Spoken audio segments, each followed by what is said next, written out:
Bidar news ರೌಂಡಪ್ಗೆ ಸ್ವಾಗತ. ನಾನು ರಾಣಿಕೋಟೆ. ಬನ್ನಿ ಕ್ವಿಕ್ ಆಗಿ ನೋಡೋಣ ಬೀದರ್ ಜಿಲ್ಲೆಯಿಂದ ಪ್ರಮುಖ ಸುದ್ದಿಗಳನ್ನು. ಕೋವಿಡ್ ಬಿಸಿ ಹಾಗೂ ಮಾರುಕಟ್ಟೆಯಲ್ಲಿನ ವಿಧ ವಿಧದ ಫ್ರಿಡ್ಜ್ಗಳ ಹಾವಳಿಯಿಂದ ಕಂಗೆಟ್ಟಿದ್ದ ಕುಂಬಾರರು ಮಣ್ಣಿನ ಮಡಿಕೆಗೆ ಬೇಡಿಕೆ ಹೆಚ್ಚುತ್ತಿರುವುದರಿಂದ ನವಚೈತನ್ಯ ಪಡೆದಂತಾಗಿದ್ದಾರೆ. ನಮ್ಮಲ್ಲಿನ ಮಡಿಕೆಗಳು ಬೀದರ್ ಮಣ್ಣಿನಿಂದ ತಯಾರಾಗಿವೆ. ಇದರಲ್ಲಿ ಯಾವುದೇ ರಾಸಾಯನಿಕಗಳು ಬಳಸುವುದಿಲ್ಲ. ಮಣ್ಣಿನ ಮಡಿಕೆಯಲ್ಲಿ ನೀರು ಕುಡಿಯುವುದರಿಂದ ಆರೋಗ್ಯದ ಮೇಲೆ ಯಾವುದೇ ಅಡ್ಡ ಪರಿಣಾಮ ಬೀರುವುದಿಲ್ಲ. ನಿತ್ಯ 100 ರಿಂದ 120 ಮಡಿಕೆಗಳು ಮಾರುತ್ತಿದ್ದೇವೆ ಎಂದು ಮಡಿಕೆ ವ್ಯಾಪಾರಿ ಸಂತೋಷ್ ಗಾದಿಗೆ ತಿಳಿಸಿದರು.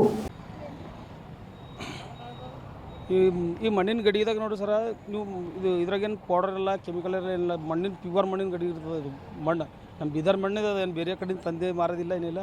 ಇದ್ರಾಗಿನ ನೀರು ಕೊಂಡ್ರೆ ನೋಡಿರಿ ಹೆಲ್ತಿಗೆ ಭೀ ಸರಿಯಾಗಿರ್ತದೆ. ಮತ್ತು ಏನಂದ್ರೆ ಹಿಂಗೆ ಏನು ಭೀ ಇದು ಆಗಲ್ಲ, ಹೆಲ್ತಿಗೆ ಲುಕ್ಸಾನ್ ಏನಾಗಲ್ಲ. ನೀವು ಮಳೆಗಾಲದಾಗ ಕೊಡ್ರಿ, ಬ್ಯಾಸ್ಗ್ಯಾಗ ಕೊಡ್ರಿ, ಚಳಿಗಾಲದಾಗ ಕೊಡ್ರಿ. ಈಗ ಫ್ರಿಜ್ನಾಗ ನೀರು ಕೊಂಡ್ರೆ ಏನಂತಂದ್ರೆ ಸೌಂಡ್ ಕೊಡ್ತದೆ. ಅದು ಈಗ ಇದು ಹಿಡಿತಾವೆ, ಅದ್ರಾಗಿಂದು ಕೆಮ್ಮು, ನೆಗಡಿ, ಸರ್ದಿ ಹಿಂಗೆಲ್ಲ ಬರ್ತಾವೆ. ಈ ಮಣ್ಣಿನ ಗಿಡಿಯಾಗ ಕೊಂಡ್ರೆ ಹೆಲ್ತಿಗೆ ಒಳ್ಳೇದಿರ್ತದೆ. ಆಯಿತು. ಇದ್ರಾಗ ಮತ್ತು ಈಗ ಹೊಸ ಮಾಡಲ್ ತಂದೀವಿ ನಾವು. ಈಗ ಸುರೈ ಟೈಪು ಬಾಟಲು, ಗಿಲಾಸು, ಮತ್ತು ಸಣ್ಣ ಸುರೈ, ಹಿಂಗಿಂತ ಹೊಸ ನಾವು ಮಾಡತ್ತಿದ್ದೆವು. ಈ ನಮ್ಮ ಈ ಗಡಿಗಳು ನಮ್ಮ ಮಣ್ಣಿನ ಗಡಿಗೆ ಅವಲ್ಲ, ಇದ್ರಾಗ ಎಲ್ಲ ಮಣ್ಣಿಂದಲೇ ಇದ್ರಾಗೇನು ಪೌಡರ್ ಇಲ್ಲ, ಏನಿಲ್ಲ. ಬೀದರ್ ಜಿಲ್ಲೆಯ ಹುಮ್ನಾಬಾದ್ ತಾಲೂಕಿನ ಸಿಂದರಕೇರ ಗ್ರಾಮ ಪಂಚಾಯತ್ನಲ್ಲಿ clerk cum data entry operator ಆಗಿದ್ದ ಸುಭಾಷ್ ಪೂಲೇಕರ್ ಅವರು ಗ್ರಾಮ ಪಂಚಾಯತ್ನಲ್ಲಿ ಪಿಡಿಒ ಅವರ ಮಾನಸಿಕ ಕಿರುಕುಳದಿಂದ ಸಾವನ್ನಪ್ಪಿದ್ದಾರೆಂದು ಆರೋಪಿಸಿ ಮೃತನ ಪತ್ನಿ ಜನಾಬಾಯಿ ಅವರು ಚುಡುಗುಪ್ಪ ಪೊಲೀಸ್ ಠಾಣೆಯಲ್ಲಿ ಪ್ರಕರಣ ದಾಖಲಿಸಿದ್ದಾರೆ. ನಮ್ಮ ಮನೆಗೆ 2 ವರ್ಷದಿಂದ ಬರೀ ಟಾರ್ಚರ್ ಕೊಡ್ತೀರಿ. ಅವತ್ತಿಗೂ ಶಬ್ದಗಳಿಂದ ಬೈತಿದ್ರು, ಬಾಯಿ ಬಂದಾಗೆ ಬೈತಿರು, ಚಪ್ಲಿ ಹಚ್ಚಿಬಿಡ್ತಾಳ್ರಿ. 2 ವರ್ಷದಿಂದ ಗಂಡಿಗೆ ಪೇಮೆಂಟ್ ಮಾಡಿಲ್ಲ.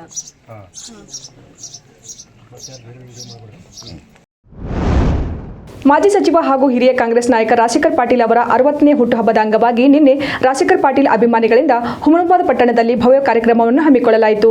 ಕಾರ್ಯಕ್ರಮವನ್ನು ಉದ್ದೇಶಿಸಿ ಮಾತನಾಡಿದ ಖ್ಯಾತ ಚಲನಚಿತ್ರ ನಟಿ ಸೋನಾಲ್ ಮೋಟಿರೋ, ಈ ಕಾರ್ಯಕ್ರಮದಲ್ಲಿ ಭಾಗಿಯಾದ ಜನಸಾಗರವನ್ನು ನೋಡಿದರೆ ರಾಜಶೇಖರ್ ಪಾಟೀಲ್ ಅವರ ಮೇಲೆ ಅಭಿಮಾನಿಗಳು ಎಷ್ಟು ಪ್ರೀತಿ ಇದೆ ಎಂದು ಗೊತ್ತಾಗುತ್ತಿದೆ ಎಂದರು. ನಿಮಗೂ ಒಳ್ಳೇದಾಗಲಿ ಮೇಡಮ್. ಹಾಗೆ ಇವ್ರ ಇಂಟರ್ವ್ಯೂ ನೋಡ್ತಿದ್ದೆ. ಸರ್ ಇಂಟರ್ವ್ಯೂ ಅಲ್ಲಿ ಹೇಳಿದ್ದಾರೆ, ನಾನಿವತ್ತು ಏನು ಇದ್ದೀನೋ ಅದು ನನ್ನ ಜನದಿಂದ ಅಂತ. ಸರ್ ಅದು ನಿಜ. ಈ ಜನಸಾಗರ ನೋಡಿದರೆ ಅವ್ರಿಗೆ ನಿಮ್ಮ ಮೇಲೆ ಎಷ್ಟು ಪ್ರೀತಿ ಇದೆ ಅಂತ ಗೊತ್ತಾಗ್ತಿದೆ. ಆ್ಯಂಡ್ ಆಲ್ಸೋ ನನಗೆ ಸ್ಪೀಚ್ ಎಲ್ಲ ಮಾಡೋಕ್ಕೆ ನಿಜವಾಗ್ಲೂ ಬರಲ್ಲ. ನನಗೇನಿದ್ರೆ ಶೂಟಿಂಗು, ಸಿನಿಮಾ ಅಷ್ಟೇ. ಬಟ್ ನಾನೊಂದು ಚಿಕ್ಕ ವಿಷಯ ಹೇಳ್ತೀನಿ, ಅಷ್ಟರಲ್ಲೇ ಇವ್ರಿಗೆ ನಿಮ್ಮ ಮೇಲೆ ಎಷ್ಟು ಪ್ರೀತಿ ಇದೆ ಅಂತ ನಿಮ್ಗೆ ಗೊತ್ತಾಗಬೇಕು. ಅವ್ರಿಗೆ ಇವತ್ತು ಅವ್ರ ಹುಟ್ಟಿದ ಹಬ್ಬದ ದಿನ ಎಲ್ಲೋ 5 ಸ್ಟಾರ್ ಹೋಟೆಲು ಇಲ್ಲ ಫಾರಿನ್ಗೆ ಹೋಗಿ ಸೆಲೆಬ್ರೇಷನ್ ಮಾಡಿ ನಂತರ ತಮ್ಮ ಅಭಿಮಾನಿಗಳು ಹಾಗೂ ಕಾರ್ಯಕರ್ತರನ್ನು ಉದ್ದೇಶಿಸಿ ಮಾತನಾಡಿದ ರಾಜಶೇಖರ್ ಪಾಟೀಲ್ ಅವರು, ಮನುಷ್ಯನ ಜೀವನದಲ್ಲಿ ಹುಟ್ಟು ಅನಿವಾರ್ಯ, ಸಾವು ಶಾಶ್ವತ. ಅದರ ಮಧ್ಯದಲ್ಲಿ ನಮ್ಮ ಹೋರಾಟ ಇರುತ್ತದೆ. ನಾವು ಕ್ಷೇತ್ರದಲ್ಲಿ ಏನು ಅಭಿವೃದ್ಧಿ ಕೆಲಸ ಮಾಡಿದ್ದೀವಿ ಅನ್ನೋದಕ್ಕೆ ಈ ಜನಸಾಗರವೇ ಸಾಕ್ಷಿಯಾಗಿದೆ ಎಂದರು. ಸೇರಿ ಇದೊಂದು ಏರ್ಪಾಡು ಮಾಡಿರ್ತಕ್ಕಂಥ ಕೆಲಸ ಆಗಿದೆ. ಇವತ್ತು ಬಹಳ ಸಂತೋಷ ಅನಿಸ್ತಾ ಇದೆ. ಹುಮ್ನಾಬಾದ್ ಕ್ಷೇತ್ರದಲ್ಲಿ ಕಳೆದ 2023 ಚುನಾವಣೆಯಲ್ಲಿ ನನ್ನನ್ನು ಕೆಲವೇ ಮತಗಳ ಅಂತರದಿಂದ ಸೋಲ್ಬೇಕಾಯ್ತು.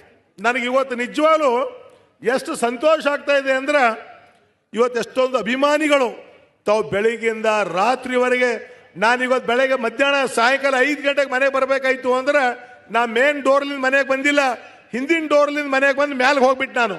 ಯಾಕಂದ್ರೆ ನೀವು ಅಷ್ಟೊಂದು ಹಾರು ಶಾಲು ಬೆಳಿಗ್ಗೆಯಿಂದ ನನ್ನನ್ನು ಬಹಳಷ್ಟು ಇದು ಮಾಡಿದ್ರಿ. ಅದಕ್ಕೆ ಬಂಧುಗಳೇ, ನಾನು ಒಂದೇ ಒಂದು ಹೇಳಕ್ಕೆ ಇಚ್ಛೆ ಪಡ್ತೀನಿ, ಮನುಷ್ಯನ ಜೀವನದಲ್ಲಿ ಹುಟ್ಟು ಅನಿವಾರ್ಯ, ಸಾವು ಶಾಶ್ವತ. ಅದರ ಮಧ್ಯದಲ್ಲಿ ನಮ್ಮ ಹೋರಾಟ. ನಾವು ಏನು ಮಾಡಿದೀವಿ, ಜನರ ಸಲುವಾಗಿ ನಾವೇನು ಕಾರ್ಯಕ್ರಮ. ಡಾಕ್ಟರ್ ಬಾಬಾ ಸಾಹೇಬ್ ಅಂಬೇಡ್ಕರ್ ಅವರ 134ನೇ ಜಯಂತಿ ಅಂಗವಾಗಿ ಬೀದರ್ನ ಕರ್ನಾಟಕ ಸಂವಿಧಾನ ರಕ್ಷಣಾ ಸಮಿತಿ ಹಾಗೂ ಹೈದರಾಬಾದ್ನ ಅಭ್ಯುದಯ ಆರ್ಟ್ಸ್ ಅವರ ಸಂಯೋಗದಲ್ಲಿ ಅಂಬೇಡ್ಕರ್ ಸಂಗಮ್ ಶರಣಂ ಗಚ್ಛಾಮಿ ಎಂಬ ವಿಶೇಷ ನಾಟಕವನ್ನು ನಾಳೆ ಸಂಜೆ 6 ಗಂಟೆಗೆ ಬೀದರ್ ನಗರದ ಪೂಜ್ಯ ಡಾಕ್ಟರ್ ಚನ್ನಬಸವ ಪಟ್ಟದೇವರ ರಂಗಮಂದಿರದಲ್ಲಿ ಹಮ್ಮಿಕೊಳ್ಳಲಾಗಿದೆ. ಆಂಧ್ರಪ್ರದೇಶ ಹಾಗೂ ತೆಲಂಗಾಣದಲ್ಲಿ ಸುಮಾರು 700ಕ್ಕೂ ಹೆಚ್ಚು ಅಧಿಕ ಪ್ರದರ್ಶನ ಕಂಡು ಎಲ್ಲರ ಗಮನ ಗೆದ್ದಿರುವ ಈ ನಾಟಕವು ಪ್ರಥಮ ಬಾರಿಗೆ ಕನ್ನಡದಲ್ಲಿ ಪ್ರದರ್ಶನಗೊಳ್ಳಲಿದೆ. ಇನ್ನು ನಾಟಕದ ವಿಚಾರವಾಗಿ ಉತ್ತರ ಕರ್ನಾಟಕ ಸುದ್ದಿವಾಹಿನಿಯೊಂದಿಗೆ ಮಾತನಾಡಿದ ಕಾರ್ಯಕ್ರಮದ ಆಯೋಜಕರಾದ ಅನಿಲ್ ಕುಮಾರ್ ಬೆಲ್ದಾರ್, ತೆಲುಗುವಿನಲ್ಲಿ 700 ಪ್ರದರ್ಶನ ಕಂಡ ಎಲ್ಲರ ಅಂಬೇಡ್ಕರ್ ಎಂಬ ನಾಟಕವನ್ನು ಪ್ರಥಮ ಬಾರಿಗೆ ಕನ್ನಡಕ್ಕೆ ತರ್ಜುಮೆ ಮಾಡಿ ಬಸವಣ್ಣನ ನೆಲವಾದ ಬೀದರ್ನಲ್ಲಿ ಪ್ರದರ್ಶಿಸಲಾಗುವುದು. ಕಾರ್ಯಕ್ರಮದಲ್ಲಿ ಬೀದರ್ ಜಿಲ್ಲಾ ಉಸ್ತುವಾರಿ ಸಚಿವರಾದ ಈಶ್ವರ್ ಖಂಡ್ರೆ ಹಾಗೂ ಪೌರಾಡಳಿತ ಸಚಿವ ರಹೀಂ ಖಾನ್ ಭಾಗಿಯಾಗಲಿದ್ದಾರೆ ಎಂದರು. ಸ್ಥಳ ಬಸವ ಭೂಮಿಯಿಂದ ನಮ್ಮ ಪಕ್ಕದ ತೆಲಂಗಾಣ ಮತ್ತು ಆಂಧ್ರ ಪ್ರದೇಶದಲ್ಲಿ ಬಾಬಾ ಸಾಹೇಬರ ಒಂದು ಅದ್ಭುತ ನಾಟಕವನ್ನು ತೆಲುಗುವಲ್ಲಿ 700 ಪ್ರದರ್ಶನ ಕಂಡಂತಹ ಒಂದು ನಾಟಕವನ್ನು ಪ್ರಪ್ರಥಮವಾಗಿ ಕನ್ನಡದಲ್ಲಿ ಅದಕ್ಕೆ ತರ್ಜುಮೆ ಮಾಡಿ ಬೀದರ್ ನಗರದ ನಾಳೆ ಏಪ್ರಿಲ್ 4ರಂದು ರಂಗಮಂದಿರದಲ್ಲಿ ಸಾಯಂಕಾಲ 6 ಗಂಟೆಗೆ ಒಂದು ವಿಶೇಷ ಪ್ರದರ್ಶನವನ್ನು ಏರ್ಪಡಿಸಲಾಗಿದೆ. ಇದರ ಉದ್ದೇಶ, ನಾಟಕದ ಹೆಸರು ಎಲ್ಲರ ಅಂಬೇಡ್ಕರ ಸಂಘಂ ಶರಣಂ ಗಚ್ಛಾಮಿ ಅಂತ. ಏನಾಗಿದೆ, ದೇಶದಲ್ಲಿ ಬಾಬಾ ಸಾಹೇಬ್ ಅಂಬೇಡ್ಕರ್ರಿಗೆ ಕೇವಲ ಒಂದು ವರ್ಗಕ್ಕೆ ಸೀಮಿತ ಮಾಡಿದ್ದಾರೆ, ಕೇವಲ ಒಂದು ಜನಾಂಗಕ್ಕೆ ಸೀಮಿತ ಮಾಡಿದ್ದಾರೆ. ಅದಕ್ಕಾಗಿ ಈ ಆಧುನಿಕ ಕಾಲದಲ್ಲಿ ಬೀದರ್ ಜಿಲ್ಲೆಯ ಹಲವೆಡೆ ಧಾರಾಕಾರ ಮಳೆ ಸುರಿದಿದ್ದು ಗಾಳಿ ಗುಡುಗು ಸಹಿತ ಸುರಿದ ಧಾರಾಕಾರ ಮಳೆಯಾಗಿದೆ. ಉರಿ ಬಿಸಿಲಿಗೆ ಕಾದು ಕೆಂಡವಾಗಿದ್ದ ಭೂಮಿಯು ವರುಣ ಆಗಮನದಿಂದ ತಂಪಾಗಿದೆ. ಬೀದರ್, ಔರಾ, ಚುಡುಗುಪ್ಪ ಸೇರಿದಂತೆ ಹಲವೆಡೆ ಮಳೆಯಾಗಿದ್ದು ಬಿಸಿಲು ಬೇಗುದಿಯಿಂದ ರೋಸಿ ಹೋಗಿದ್ದ ಜನತೆ ಮಳೆಯಿಂದಾಗಿ ಕೊಂಚ ನಿಟ್ಟುಸಿರು ಬಿಡುವಂತಾಗಿದೆ. ಜಿಲ್ಲೆಯಾದ್ಯಂತ ಮಳೆಯಿಂದಲೂ ಮೋಡ ಕವಿದ ವಾತಾವರಣವಿತ್ತು. ಮಳೆ ಸುರಿದ ನಂತರ ಅಲ್ಪ ಮಟ್ಟದ ಮೋಡವಿರುವ ಕಾರಣ ರಾತ್ರಿ ಕೊಂಚ ಮಳೆಯಾಗುವ ಸಾಧ್ಯತೆ ಇದೆ. ಏಪ್ರಿಲ್ 14ರಂದು ಡಾಕ್ಟರ್ ಬಿಆರ್ ಅಂಬೇಡ್ಕರ್ ಅವರ 134ನೇ ಜಯಂತಿಯನ್ನು ಅದ್ದೂರಿಯಾಗಿ ಆಚರಿಸೋಣ ಎಂದು ಸಹಾಯಕ ಆಯುಕ್ತ ಎಂಡಿ ಶಕೀಲ್ ತಿಳಿಸಿದರು.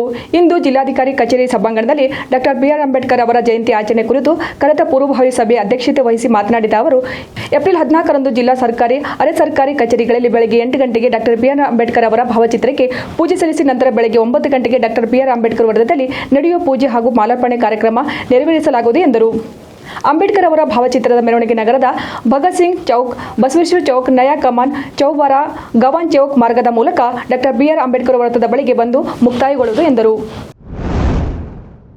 ಮಾದಿಗರ ಒಳ ಮೀಸಲಾತಿ ಜಾರಿ ಮಾಡುವ ಸಂಬಂಧಿಸಿದಂತೆ ಇದೇ ಏಪ್ರಿಲ್ 6ರಿಂದ ರಾಜ್ಯಾದ್ಯಂತ ಒಳ ಮೀಸಲಾತಿ ಜಾತಿ ಸಮೀಕ್ಷೆ ನಡೆಯಲಿದ್ದು, ಸಮೀಕ್ಷೆ ವೇಳೆ ಮೂಲ ಜಾತಿಯನ್ನೇ ನಮೂದಿಸಬೇಕು ಎಂದು ಒಳ ಮೀಸಲಾತಿ ಹೋರಾಟಗಾರರ ಮಾದಿಗ ದಂಡೋರ ರಾಜ್ಯ ಕಾರ್ಯಾಧ್ಯಕ್ಷ ಫರ್ನಾಂಡಿಸ್ ಹಿಪ್ಪಳಗಾಂವ್ ಮನವಿ ಮಾಡಿಕೊಂಡರು. ಇಂದು ಬೀದರ್ ನಗರದ ಜಿಲ್ಲಾ ಪತ್ರಿಕಾ ಭವನದಲ್ಲಿ ಪತ್ರಿಕಾಗೋಷ್ಠಿ ನಡೆಸಿ ಮಾತನಾಡಿದ ಅವರು, ಒಳ ಮೀಸಲಾತಿ ಜಾತಿ ಸಮೀಕ್ಷೆ ವೇಳೆ ಸಮೀಕ್ಷೆಯವರು ಮನೆ ಬಾಗಿಲಿಗೆ ಬಂದಾಗ ಜಾತಿ ಕಾಲಂನಲ್ಲಿ ಮಾದಿಗ ಅಂತ ಬರೆಸಬೇಕು ಎಂದರು. ಕಾಲಂನಲ್ಲಿ ಹಿಂದೂ ಅಂತ ಬರೆಸಬೇಕು.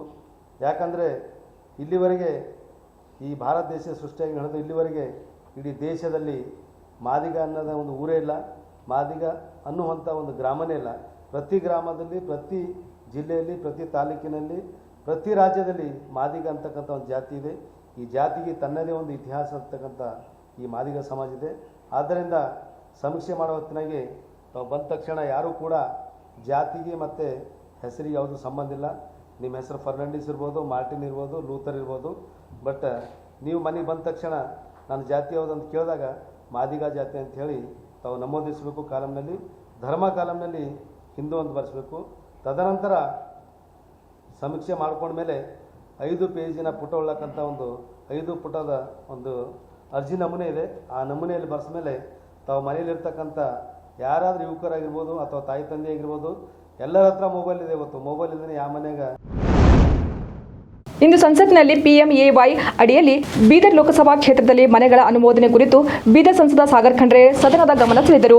ಕಳೆದ 5 ವರ್ಷಗಳಲ್ಲಿ ಕೇವಲ 5,000ಕ್ಕೂ ಕಡಿಮೆ ಮನೆಗಳು ಬೀದರ್ ಕ್ಷೇತ್ರಕ್ಕೆ ಅನುಮೋದನೆಗೊಂಡಿದ್ದವು. ನನ್ನ ನಿರಂತರ ಪ್ರಯತ್ನದ ಫಲವಾಗಿ ಕೇವಲ 1 ವರ್ಷದ ಅವಧಿಯಲ್ಲಿ ಸುಮಾರು 50,000 ಮನೆಗಳು ಈ ಬೀದರ್ ಕ್ಷೇತ್ರಕ್ಕೆ ಅನುಮೋದನೆಗೊಂಡಿವೆ ಎಂದರು. ಆದರೆ ಇದುವರೆಗೆ ಅನುಮೋದಿತ ಮನೆಗಳ ಕೇವಲ 35,000 ಮಂಜೂರಾಗಿವೆ. ಮನೆಗಳ ಸರ್ವೆ ಅವಧಿ 2025ರ ಮಾರ್ಚ್ 30ರಂದು ಪೂರ್ಣಗೊಂಡಿದೆ.